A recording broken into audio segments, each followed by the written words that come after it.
So, what were your biggest mistakes when you were visiting Canada during fall?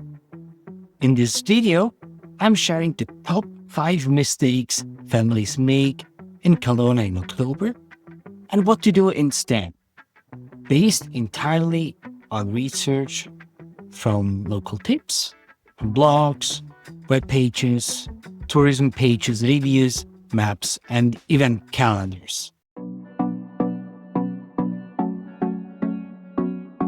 I am Diego. I help parents and travelers to plan smarter, budget-friendly trip across Western Canada. I don't live in Kelowna, but I have been there during summer several times with my family, and I also have got family there. So what you'll get today is a carefully created plan built from local tips, recommendations, family-focused reviews, weather patterns, official tourism pages, and Google Maps research. So if you're planning from your couch too, this is the exact blueprint I use. So here's the plan. We'll cover 5 avoidable mistakes: weather, bookings, pacing trails, and food. And I'll give you easy fixes, plus a sample day plan at the end so you can see how it all fits in. Possible solution. So let's talk about the first point. Mistake number 1, underestimating October weather and not having indoor backup. October in Kelowna is gorgeous. Usually Kelowna is beautiful and warm, and so it is during fall time. It offers beautiful fall colors, harvest vibes. But don't forget the weather swings. Some days are crispy and sunny and extremely beautiful, but it can change pretty fast, as others are wet and windy and could get cold pretty fast too. And daylight hours are rather short. The mistake is planning only outdoor activities and hoping for the best. What to do instead would be to build a plan A and a plan B. Plan A could include, for example, a bike ride in the Myra Canyon area, where you can see the golden larches, generally the trees in various colors, go to the farmers market in Kelowna, visit wineries, parents can taste some wine. When they're there, go to the Painters Food Market, for example, or Rose Hill Orchard for that. And then check for places where you can maybe do some apple picking or lakeside walks or other easy biking routes. And then on the other hand, plan B for indoor adventures and things that you can do instead would be go to the swimming indoor pool, to the H2O Centre, for example, bowling at the McCurdy Bowling Centre or the Scandia and Golf Games. So various recreational centers, and maybe if you are more into museums, also check for museum attractions. But don't forget, pack 4 layers. You know the famous onion in principle, meaning you have everything packed and you can pull off a layer if necessary, but at least you're well prepared for the weather changes. If it rains, if it's hot and warm outside, you never know, but that you are waterproofing and weatherproofing at the end of the day. Schedule out key moments rather earlier in the day. Often the kids have more energy in the morning rather than in the evening. Doesn't count for all. And the pro tip here would be save a folder on your phone, on your PC, on your tablet for 3 indoor backups within 15 minutes drive of your stay. Even if you don't use them, having the addresses ready in case you need them saves you a lot of stress and time. Although the main season is over, it doesn't mean you shouldn't pre-book your stuff. I highly advise, especially if you travel with family, that you're gonna pre-book everything as good as possible. And especially as October has some limited experiences like pumpkin patches, harvest festivals, family-friendly Halloween events, orchard visits, and popular hiking in scenic spots. Meaning the mistake here would be assuming you can just show up, especially around Canadian Thanksgiving weekends, nearly October's will crowd spike, and being or having the mindset that you just easily get a ticket and they wouldn't be fully booked, for example. And the fix would be pre-book. If it's an event, accommodation, or any activity that you care about that you really want to experience, pre-book and ticket online. Sometimes you get even better prices online than on site. And sometimes you could even organize yourself.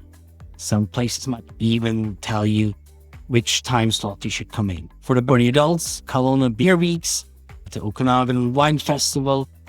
Then there are also special Halloween nights or events that I haven't found yet for 2025. But what I saw is the Halloween corn maze, the spooky corn maze in Kelowna.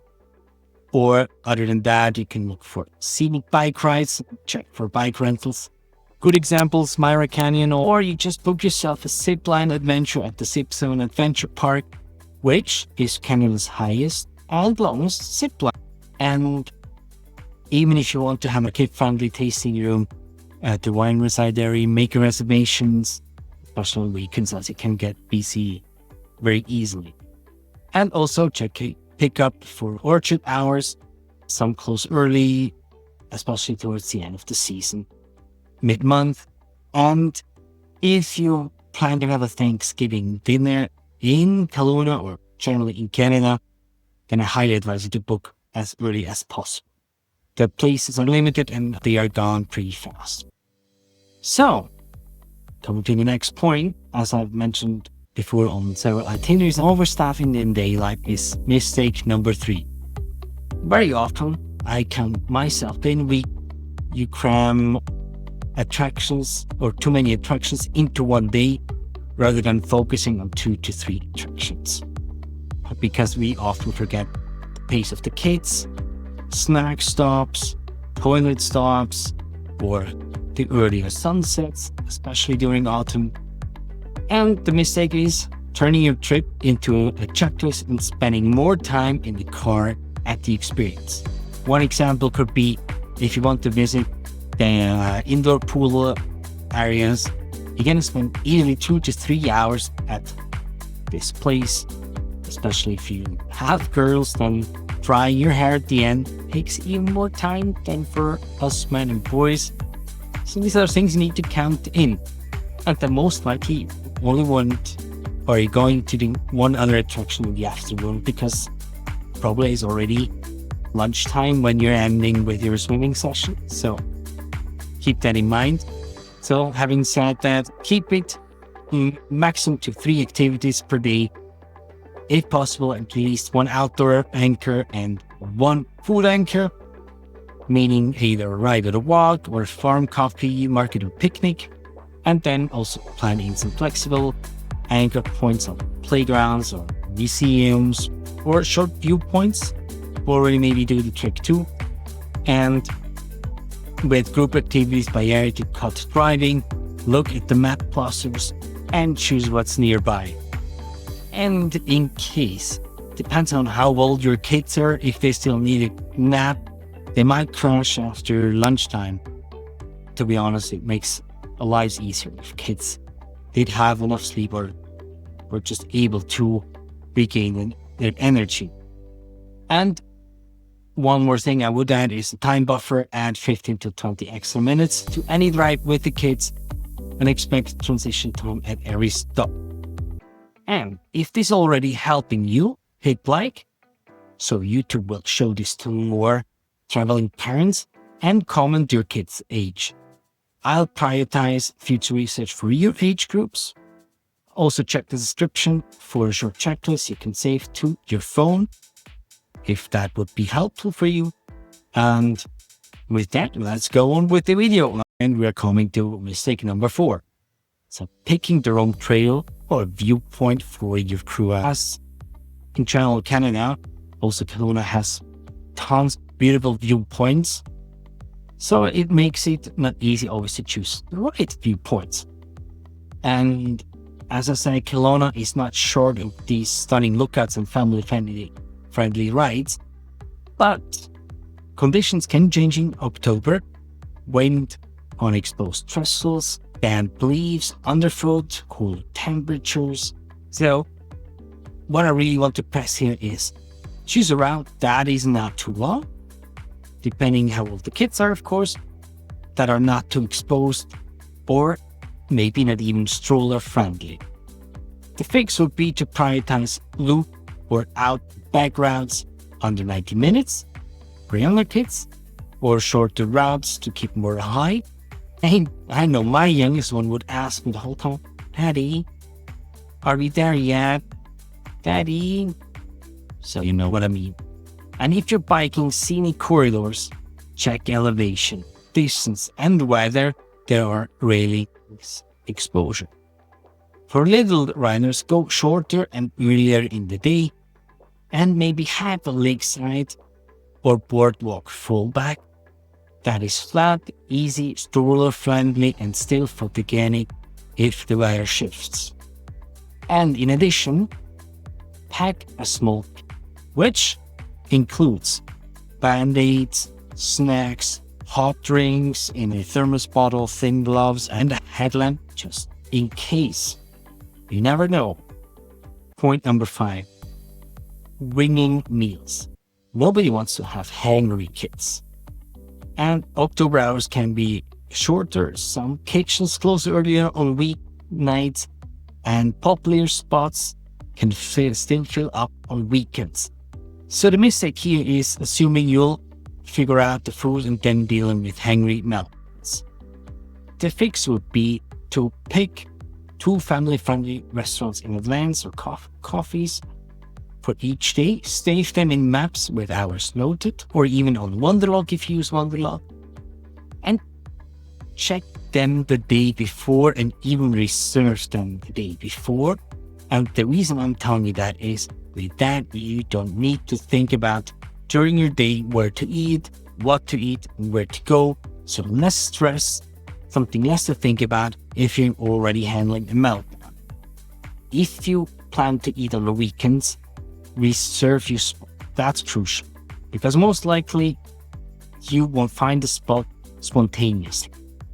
And apart from that, if you reserve your spots early enough, you don't need to wait for a free spot when you are at the restaurants, and it definitely is less stressful on that these days. Nonetheless, bring just in case a snack box with you and picnic backup just in case, with crackers, fruit, cheese, and the treat. I'll be sure your future self will thank you for that. Bonus budget tip: do 1 splurge meal, then balance with 1 picnic or market lunch. Markets and farm stands can be both fun and affordable. Maybe sometimes even better than eating in a restaurant. Well, that's my experience. So, as promised in the beginning, a sample of a 1-day full plan. Here's how a simple October Saturday could look if I were planning from home. So I would start with a collar pop activity while kids have the most energy, a short lakeside walk, easy viewpoint, or 60 to 90 family bike ride at Myra Canyon, and aim to be rolling by mid-morning to catch a calmer weather. Then I'll choose a lunch spot as an anchor. Would check if there's any farmer markets open, because I would stroll through the market and getting our lunch there, and make a picnic at the park, and maybe then stop by also the coffee to grab your hot chocolate or a hot tea or coffee. Should you plan to stay at the coffee instead of picnic, choose one as noted family friendly and book it in advance, and don't stay or waste too much time there. Let's say around 60 minutes, but overall without any stress. And then for the afternoon, pick 1 harvest themed activity, pumpkin patch, orchard visit, or fire stop, or maybe the Halloween corn maze. And if rain hits, you have your list ready with your indoor plan B options that you have saved yourself, so you would be safe in case plans need to be at the golden hour. Go to the lakeside or an orchard for a photo stop. If the kids are fading, make this a treat. Hot chocolate is always a great option, or for yourself, a hot coffee or tea, just to make sure your kids won't get mad because they're too tired. And then for the evening, we go at the place you reserved beforehand. If you want to have some recommendations there, let me know in the comments. I'll come up with some restaurant tips I can give you during fall, and the accommodation as well after the restaurant. So it would be great to have an accommodation ready when you need to hit your beds because of the exhausting day. And then also make sure to prepare the next day in advance if you plan another day in Kelowna, and also the snacks if necessary. So let's recap the 5 mistakes. Number 1 was only planning outdoor activities. Always have a plan B, meaning in that case indoor activities. Then skipping reservations. Book popular October events and rentals beforehand. And the budget tip is online. Sometimes the prices are better than if you plan or buy them physically at the locations. Then overpacking days. Stick to 2 to 3 anchors a day, not more than that. And also to avoid too many driving hours on the road. Then choosing tough trails for kids might not be the best solution. Look for more shorter and sheltered trails, maybe some of them that are even stroller friendly. And then mistake number 1 is waiting meals. Save 2 food options per day, and for the rest carry some snacks. If the budget allows, you can also save 3 food options. But nonetheless, having a snack ready is always, in my point of view, a must, especially with children. If you found this useful, subscribe for more Western Canada family planning videos, and save these ideas for your next trip to Kelowna. And if you're ready for the next steps, watch my latest video about finding gold in the Canadian Rockies. It's highlighted above. And with that, thank you very much for watching, and I wish you a happy planning. Take care, Tristana.